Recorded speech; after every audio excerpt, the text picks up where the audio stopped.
महाकुंभातील घारे डोळेवाली viral girl मोनालिसाचं आयुष्य आता 360 degree बदललेलं आहे. काही दिवसापूर्वी तिला एक सिनेमा मिळाला असल्याचं कन्फर्म झालं.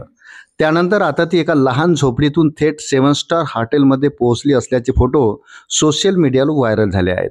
मोनालिसा आता डायरी मणिपूर या सिनेमात दिसणार आहे. यासाठी तिचे प्रशिक्षण मुंबईत सुरू झाले आहे. वृत्त सविस्तर जाणून घेण्याकरता चॅनलला सबस्क्राईब जरूर करा.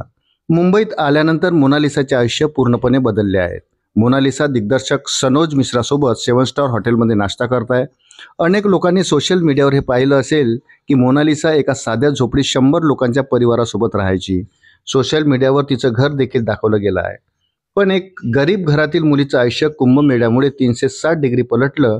या अशा गोष्टीची मोनालिसाने कल्पना देखील केली नसेल तेवढी प्रसिद्धी तिला मिळाली. खरं तर सुंदर डोळे, साधे भोळेपणा आणि सावळा रंग यामुळे मोनालिसाला प्रसिद्धीच्या झोतात आणलं आणि आता तिचं आयुष्य पूर्णपणे बदललेलं आहे. आता मुंबई दिग्दर्शक सनोज मिश्रा आणि त्यांची टीम मोनालिसाला प्रशिक्षण देत आहे.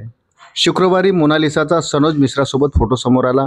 यामध्ये मोनालिसा एका कार्यक्रमासाठी 7 स्टार हॉटेलमध्ये बसलेली दिसत आहे. तिथे मोनालिसाने सनोज मिश्रासोबत नाश्ता केला. मोनालिसाच्या फक्त खाण्याच्या सवयीच नाही तर तिच्या संपूर्ण पोशाखातही बदल झाला आहे. एवढंच नाही तर मुंबईला येण्यासाठी मोनालिसा विमानात बसून आली. हे देखील तिच्यासाठी खूप नवीन होतं, कारण तिने कधीच विचार केला नव्हता की तिला कधी अशी संधी मिळेल. मोनालिसा पूर्णपणे अशिक्षित आहे. तिला ABC कसे लिहायचे तेही माहीत नाही. सनोज मिश्रा यांची टीम त्यांना मुंबईत लिहायला आणि वाचायला शिकवत आहे. दिग्दर्शक सनोज मिश्रा स्वतः त्यावर लक्ष ठेवत आहे. सोशल मीडियावर एक व्हिडिओ आहे ज्यामध्ये दिग्दर्शक विचारत आहे की तुला काय समजत नाही ते सांग.